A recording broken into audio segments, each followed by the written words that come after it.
1 นาทีของเรามันคงไม่เท่ากัน1 วันของฉันมันเนิ่นนานเกินไป1 เดือนเหมือนมี100 วัน1 ปีจะนานเท่าไรเธอจะรู้บ้างไหมกับการเฝ้ารออยากให้เธอเคียงข้างกันจับมือฉันเดินก้าวผ่านคืนวันที่มันโหดร้ายเธอคือคนสำคัญที่ทำให้ฉันมีกำลังใจคิดถึงเธอรู้บ้างไหมคนดีฝากความคิดถึงไปกับสายลมช่วยพัดพาช่วยบอกเธอว่า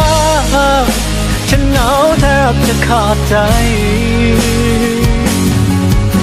คิดถึงเธอเหลือเกินไม่อยากเดินลำพังต่อไปอยากให้เธอเคียงข้างกายผ่านคืนวันที่เหงาใจไปด้วยกัน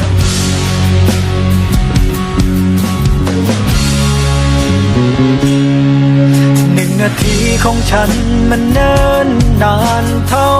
ไรเธอจะรู้บ้างไหมกับการเฝ้ารอความเหงาก็กินหัวใจโทรหามันไม่เพียงพออยากขอให้เธอโปรดจงเห็นใจ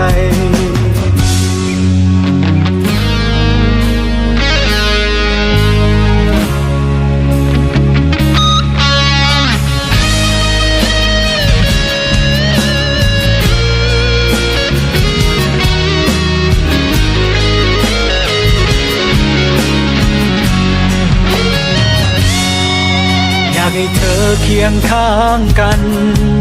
จับมือฉันเดินก้าวผ่านคืนวันที่มันโหดร้าย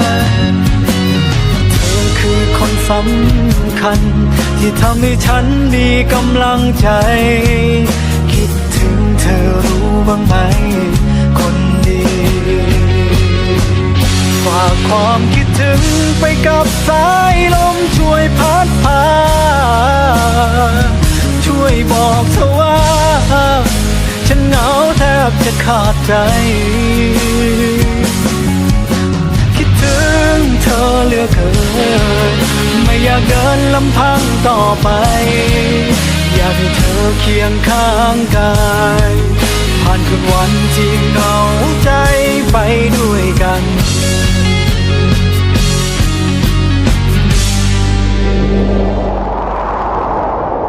ฝากความคิดถึงไปกับสายลมช่วยพัดพา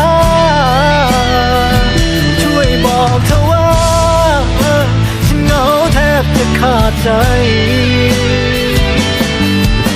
คิดถึงเธอเหลือเกินไม่อยากเดินลำพังต่อไปอยากให้เธอเคียงข้างกายผ่านคืนวันที่เหงาใจไปด้วยกันคิดถึงเธอเหลือเกินไม่อยากเดินลำพังต่อไปอยากให้เธอเคียงข้างกายผ่านคืนวันที่เหงาใจไปด้วยกันอยากให้เธอเคียงข้างกายผ่านคืนวันที่เหงาใจไปด้วยกัน